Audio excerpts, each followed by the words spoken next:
राधा स्वामी, राधा स्वामी।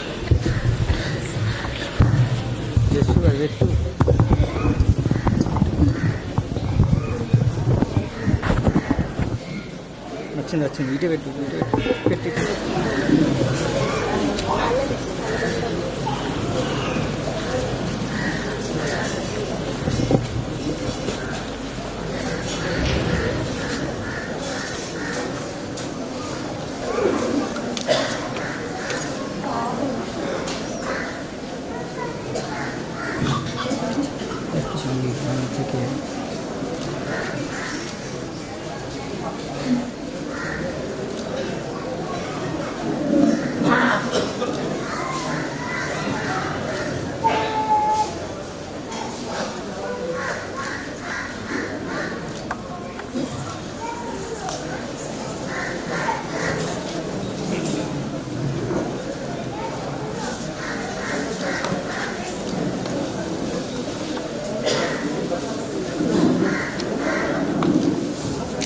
Station తిరుగుతున్నారు.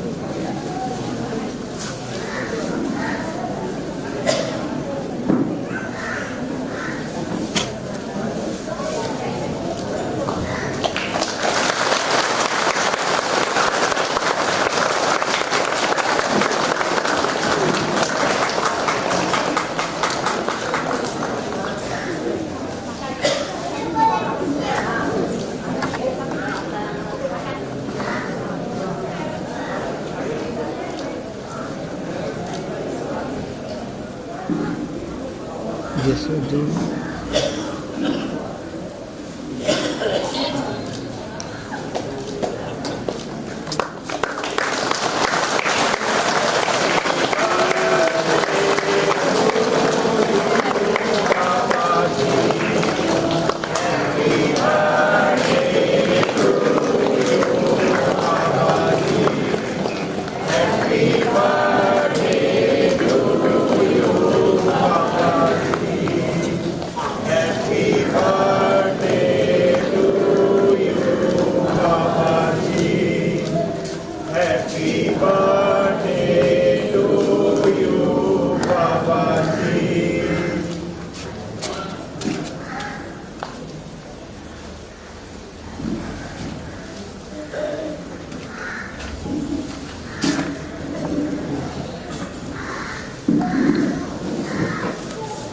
Chequeira.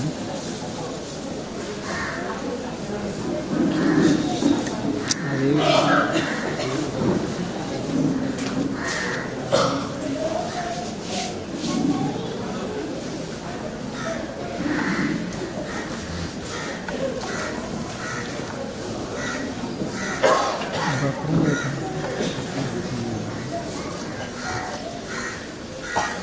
Jeer నుంచి బెంగళూరు నుంచి వచ్చినారు.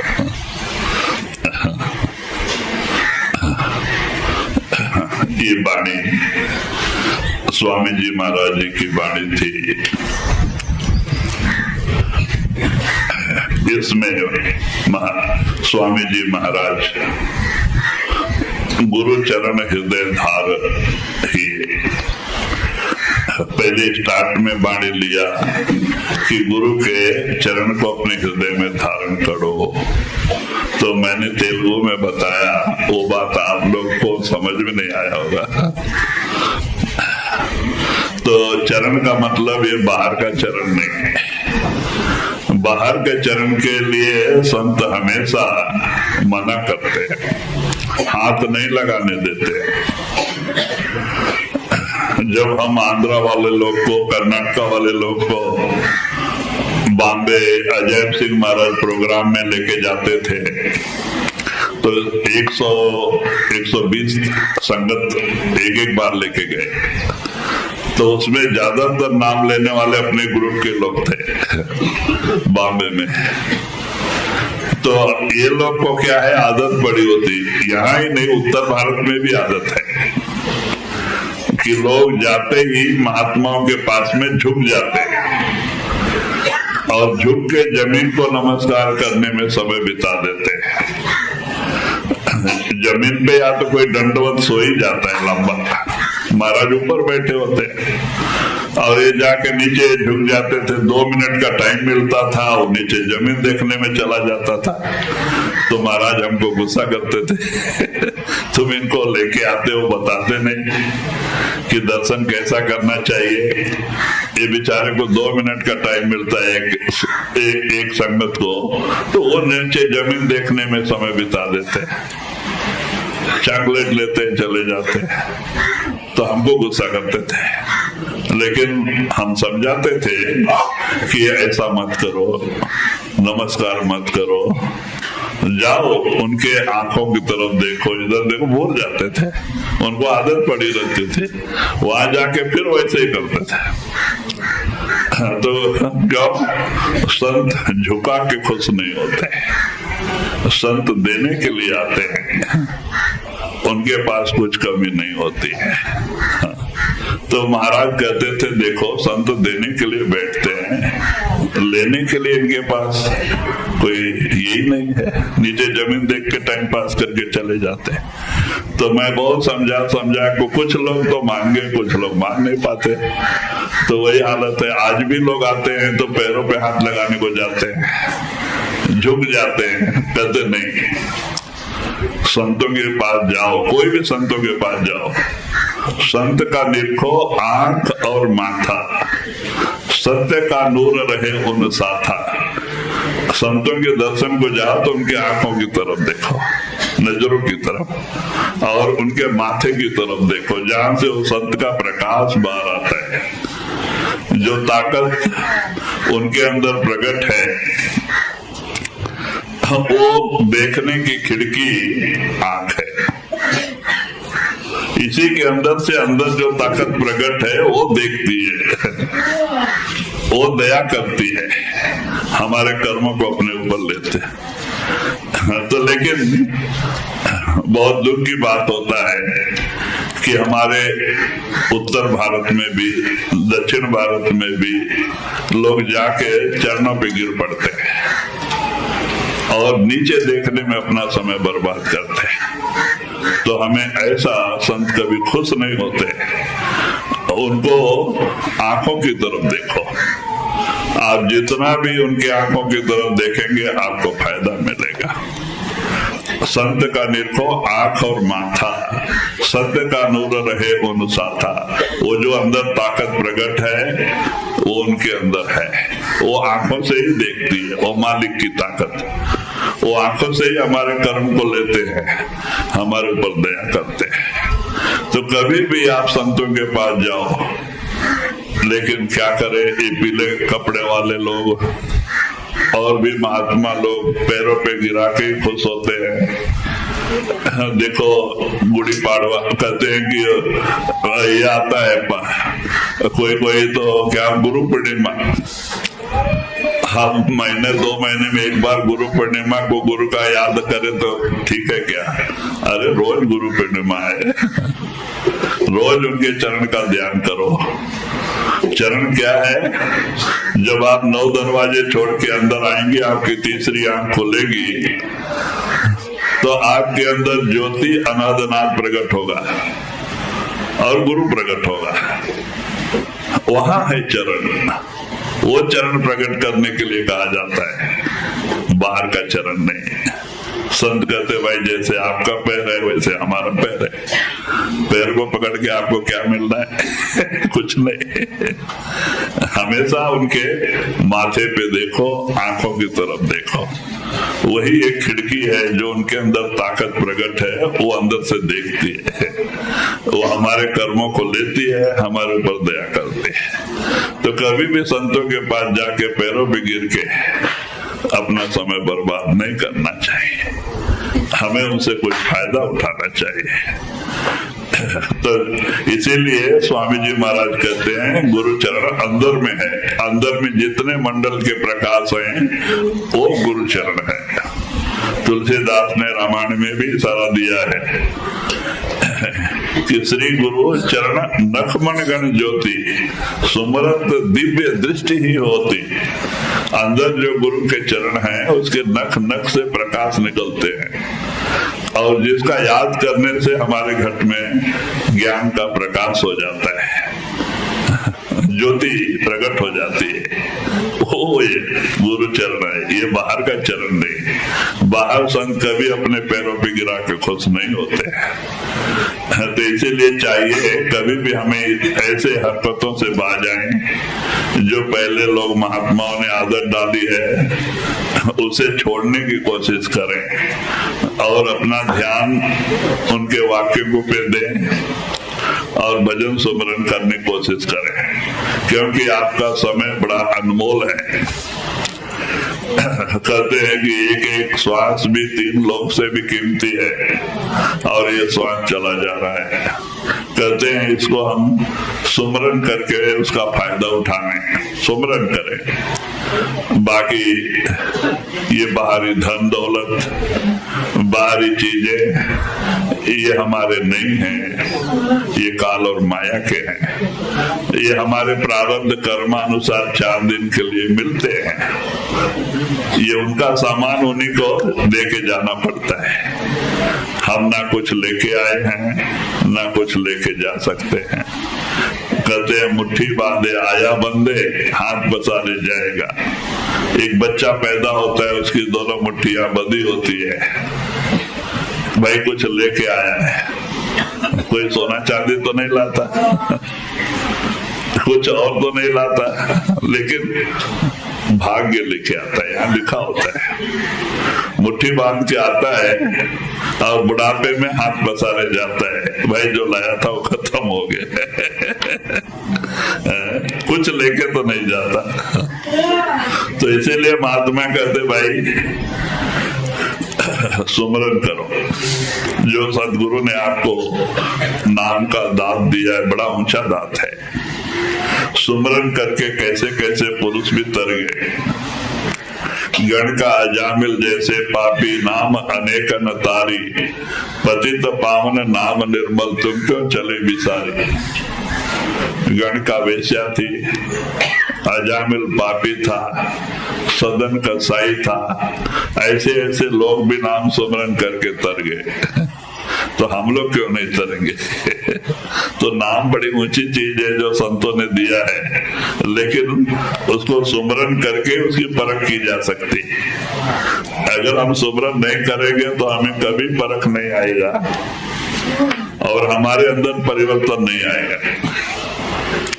अगर आप अपने अंदर परिवर्तन चाहते हैं तो आप सुमरन करें। रास्ता चलते हुए, खाना खाते हुए, खेती में काम करते हुए, बैठ के करना ऐसी बात नहीं। खाना बनाते हुए, कहीं भी जाते रहो, ऑटो में जाते हुए, बस में जाते हुए सुमरन करो। उसमें आपका क्या जाता है। एक एक सुमरन से आपके कर्म कटते हैं। मालिक का नाम सुमरन से आपका मन निर्मल होता है और एक दिन आप में परिवर्तन आता है। तो सुमरन बड़ी ऊंची चीज है जो संतों ने हमें दिया है। जब तक हम सुमरन नहीं करेंगे हमारे अंदर परिवर्तन नहीं आएगा। हम जहाँ के तहाँ ही रह जाएंगे। अगर अपने आप परिवर्तन लाना चाहते हैं तो सुमरन करें, नाम का सुमरन। जिन्होंने भी सुमरन किया उनके अंदर जरूर परिवर्तन आया। ध्रुव ने सुमरन किया, प्रहलाद ने किया और मीराबाई ने किया, रविदास ने किया, कबीर गुरु नानक ने किया। भाई जो किए,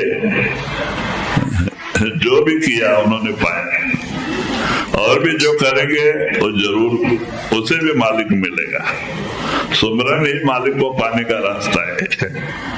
तो सुमरन बड़ी ऊंची चीज है जो संतों ने हमें दिया है। सुमरन करना पड़ता है। ये नहीं सोचे कि गुरु कृपा से ही होगा, हमें करना है, अपना काम हमें करना है। जब तक हम प्रयत्न नहीं करेंगे कामयाबी हासिल नहीं होगी। सब गुरु के ऊपर नहीं डालना चाहिए, लेकिन मन धोखा देता है। कुछ ऐसी वैसी बातें पकड़ लेता है, बाकी सब छोड़ देता है। कहीं कहीं सत्संग में आ जाता है कि गुरु कृपा करे तो होगा, बस वही पकड़ के बैठ जाते हैं। अभी गुरु कृपा कैसे करेगा वो छोड़ देते तो गुरु कृपा हो गई, आपको नाम मिला है, रास्ता मिला है, शब्द कनेक्शन मिला है, गुरु कृपा हो गई। अब आप अपने ऊपर दया करो, अपने आत्मा पे आप दया करो अभी इस भव सागर से पार होने के लिए। तो कहते हैं कि जब तक आप काम नहीं करेंगे कामयाबी नहीं मिलेगी। सबको अपना काम करना है। दुनियावी काम हम कैसे करते हैं, हम नहीं सोचते हैं कि चलो कल कर लेंगे, रोज रोज करते हैं। ऐसे भजन सुमरन के लिए भी रोज रोज टाइम टेबल लिख के बैठना चाहिए। और सचमुच ये अपना सच्चा काम है। बाकी जो रात दिन करते हैं सब पराया काम है, दूसरे का काम है। बाल बच्चे का पालन पोषण उनका हो गया, नौकरी धंधा व्यापार बिजनेस सब परिवार का हो गया, खेती गृहस्थी सब जमीन जायदाद उसका काम हो गया, ऑफिस का काम हो गया। अपना काम क्या किया? जिस काम के लिए परमात्मा ने इतना सुंदर समय वो मानव शरीर आपके हाथ में दे के भेजा था। तो इसीलिए चाहिए कि भाई सुमरन से प्रेम प्यार करें, चाहे कहीं भी रहें। सुमरन बड़ी ऊंची चीज है। कहते हैं कि नर करनी करे तो नर से नारायण होए। अगर हम भजन करते हैं तो एक नर नारायण बन जाता है, इतनी ताकत इस शरीर में है। कहते हैं परमात्मा ने आपके अंदर सारा खजाना भर के रखा है, आपको सुमरन के जरिए अंदर जाना है, उस खजाने को पाना है। लेकिन जब आप सुमरन नहीं करेंगे तो अंदर नहीं जा पाएंगे और वो खजाना आपको नहीं मिलेगा। इसीलिए चाहिए कि भाई सुमरन के पीछे ज्यादा पड़े। रास्ता चलते हुए, खाना खाते हुए, काम करते हुए, बस में जाते हुए या तो खाना बनाते हुए, जहां भी हम हैं तो सुमरन की आदत डालें।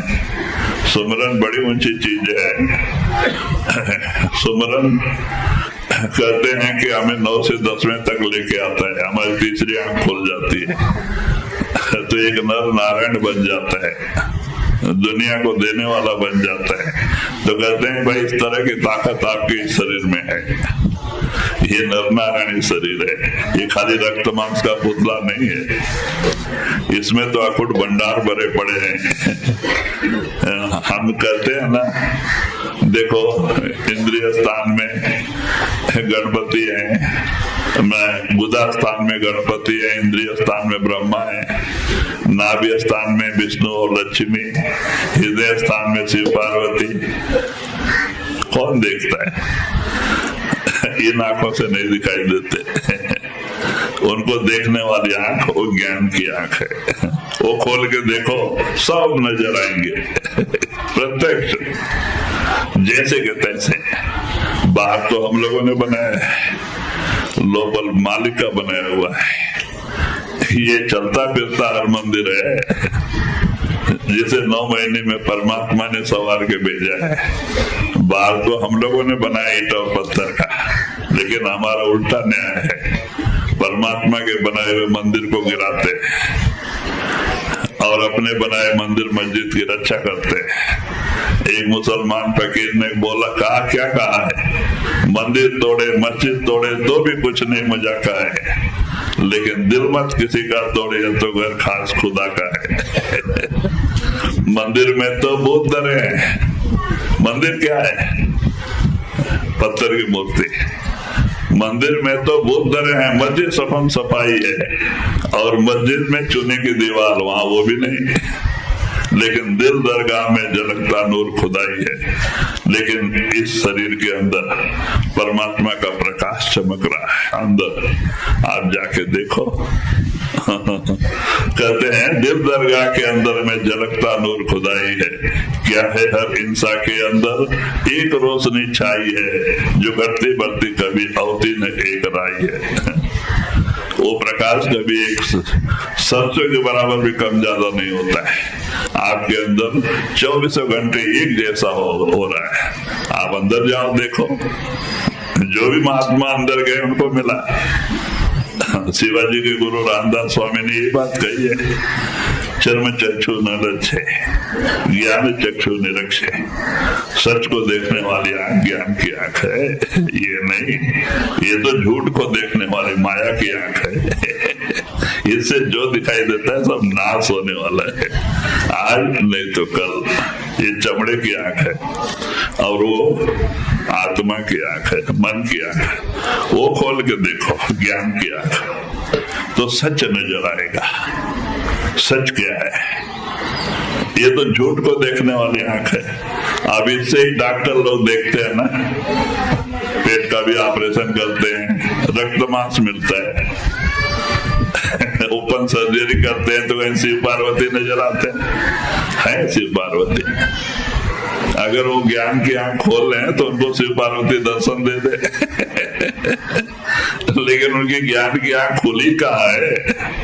ये आंख से तो रक्त मांस ही नजर आएगा, कचरा ही नजर आएगा। ये तो फना को देखने वाली आंख है। सच को देखने वाली आंख यहाँ है, उसको खोल के देखो, सच्चाई नजर आएगी।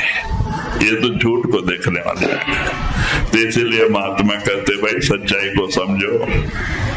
ये देश आपका देश नहीं है, आप एक शरीर नहीं है।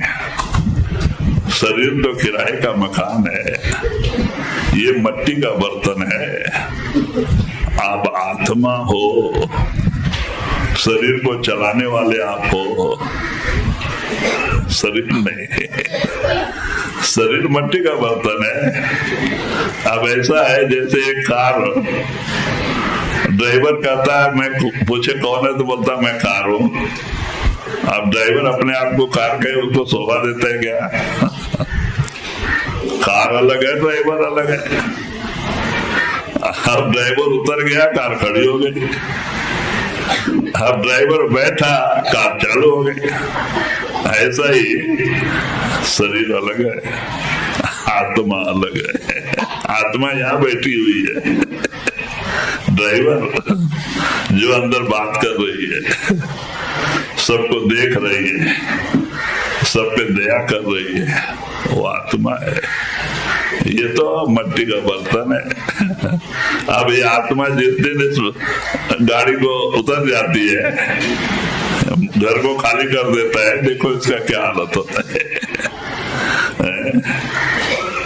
जबान में आवाज नहीं आता, कान से सुनाई नहीं देता, हाथ पैर खंबा जैसे गिर जाते। तो कहते भाई आप शरीर नहीं हो, आप आत्मा हो। आप आत्मा हो तो आपका कौन है? वो परमात्मा है। परमात्मा का देश ही आपका देश है। वहां जाने के बारे में सोचना है, यहाँ रहने के बारे में नहीं सोचना चाहिए। ये सब अशाश्वत 4 दिन का तमाशा हमारे प्रारब्ध कर्मानुसार हमें मिलता है। जब समय संदर्भ उनका सामान हमें वही छोड़ के जाना पड़ता है। जिसको हम अपना बनाए बैठे वो हमारा नहीं है। आने के समय हम खाली हाथ आए थे, हम भूल जाते हैं। जाने के समय खाली हाथ जाना है। ना कुछ लेके आते हैं, ना कुछ लेके जा सकते हैं। तो रहना नहीं, बेदेश बेगाना है, यहाँ आपको नहीं रहना है, आपको जाना है। महाराज हमेशा उदाहरण देते थे ना, कैसे आप इस दुनिया में रहना है। तो जैसे हमारे घर में मेहमान आते हैं, आके रहते हैं, हम उनको रोज एक एक तरह का खाना खिलाते हैं, बड़ा इज्जत देते हैं। मेहमान भाई कहीं शिकायत ना करे, वो खाते हैं। लेकिन सवेरे उठते क्या रट लगाते हैं, जाना है जाना है। क्यों? उनके अंदर वो खींचते रहता है मन। मैं अपना काम छोड़ के आया हूँ, बाल बच्चे को छोड़ के आया हूँ, नौकरी धंधा छोड़ के आया हूँ, खेती गृहस्थी छोड़ के आया हूँ। ख्याल उधर रहता, खाते अच्छा, लेकिन क्या जाना है जाना है जाना है। तो कहते एक मेहमान जैसे हमारे घर में उदास चित्त उठाए हुए रहता है। ये नहीं कहता चलो इतना अच्छा खाते बाते करें तो 10 दिन रहे। हम ही आएंगे तो आप खाते पीते काम रहेंगे। हम भी वही रटन करेंगे, जाना है जाना है। क्यों? जहां से आते हैं वहां खींचता है उसको, जाना है जाना है। तो कहते हैं ऐसे हम दुनिया में रहे, बाल बच्चे में रहे, सब काम धंधा करें, लेकिन चित्त उठाए हुए कि जाना है जाना है जाना है। कहाँ जाना है? अपने घर जाना है, सतलोक सचखंड जाना है, अपने पिता के पास जाना है, मालिक के पास जाना है। तो इसीलिए आज यहाँ पे एक छोटा सा सत्संग रखा गया था, बर्थडे के हिसाब से। आप लोग अपना कीमती समय निकाल के आए, आप लोगों को देख के बड़ी खुशी हुई। हम महाराज जी के चरणों में प्रार्थना करेंगे कि आप लोगों के ऊपर अपनी दया में और बनाए रखे, और आपका भजन बंदगी आगे बढ़े, भक्ति करें। और कोई दुनियावी चीजों से कोई फायदा नहीं है, नुकसान है। तो हमें भक्ति को आगे बढ़ाना है, अपने आत्मा को इस दुख से छुटकारा दिलाना है। ये दुख की नगरी है, सुख दुख की नगरी है, जन्म मरण की नगरी है। ये आपकी नगरी नहीं है, काल और माया की नगरी है। यहाँ जो पैदा हुआ उसे मरना है, जो बना उसे बिगड़ना है। ये दुनिया की रीति है। तो कहते हैं हमें अपने घर जाने की चिंता होनी चाहिए। हमारा घर सतलोक सचखंड है। अजय सिंह महाराज शरीर छोड़ के जाने के 2 दिन पहले ही एक भजन लिख के तकिया के नीचे रख दिए थे, देंगे तो लोग घबरा जाएंगे। जब महाराज जी चले गए, तब जब कपड़ा हटाने लगे तो तकिया के नीचे वो भजन मिला। तो भजन में क्या लिखा था? कौन कहे मैं मर जाना है, मैं तो अपने घर जाना है। तो मैं कौन, कोई ये मत सोचना मैं मर रहा हूँ, मैं तो अपने घर जा रहा हूँ, कृपाल के घर जा रहा हूँ, सतलोक सचखंड जा रहा हूँ। तो कहते हैं महात्माओं को शरीर छोड़ के जाने के समय बड़ा आनंद होता है, खुशी होती है। 1-2 घंटा रोज भजन में बैठने वाले को भी मरते समय कितनी खुशी होती है, जितना एक नौजवान लड़के को अपने शादी के समय में होता है।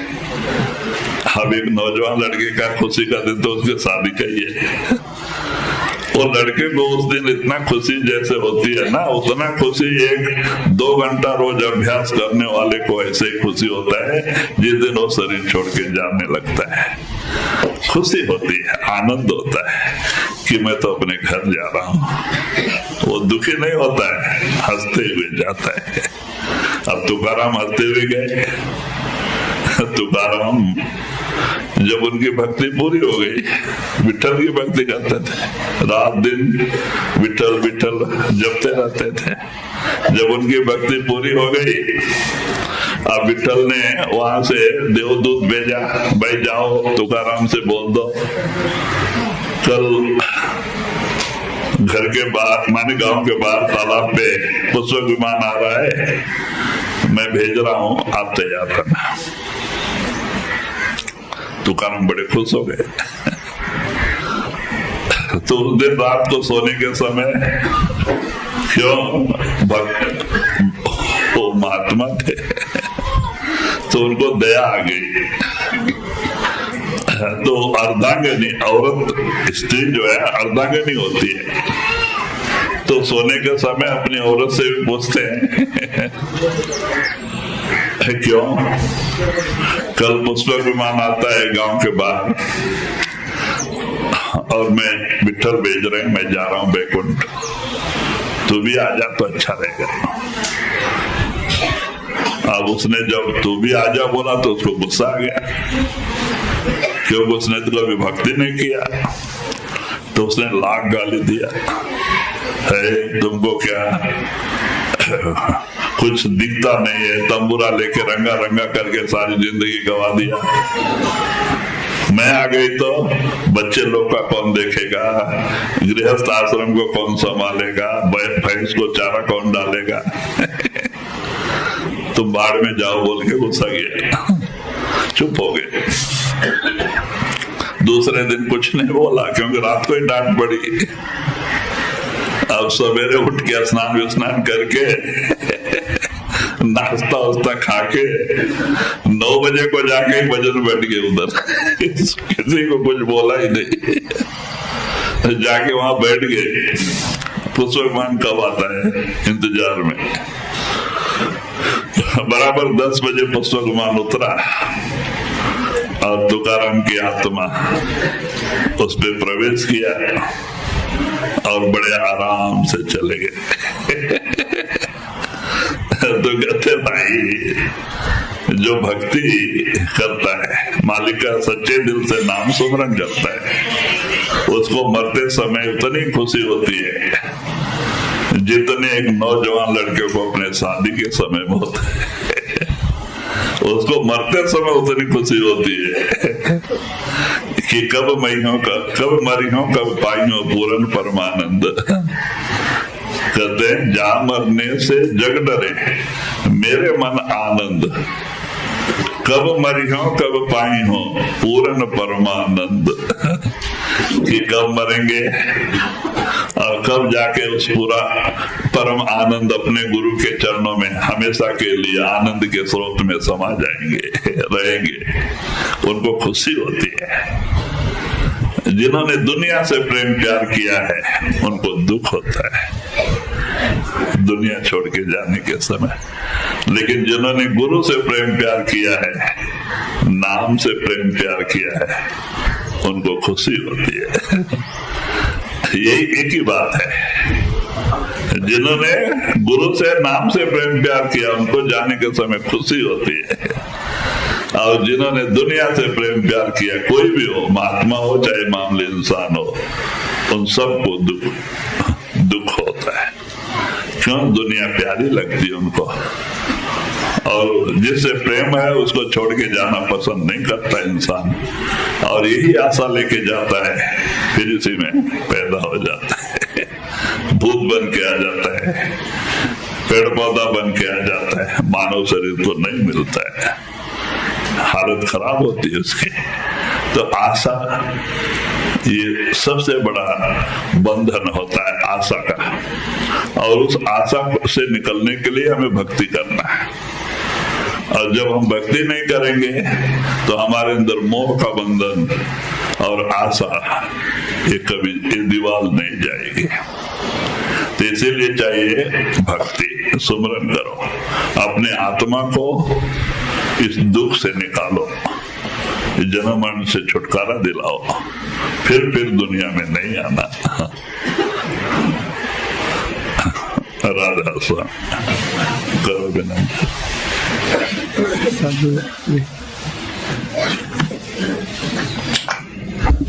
राधा सुने करू बीनंती गो कर जोरी आज सुनो राधा स्वामी मोरी सतपुरुष तुम सतगुरु दाता ना कर लीजे काल जाल से न्यारा कीजे सतयुग त्रेता द्वापर बीता काहुन जानी शब्द की रीता कल युग में स्वामी दया विचारी पर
राधा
సార్ సురేంద్ర బాబు సార్ పత్తిరాయన సార్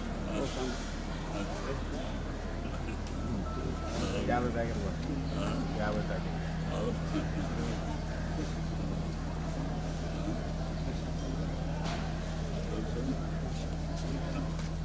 अभी बंद है जगह ने दर्शन चालू कर दिया दर्शन दे दिया प्रसाद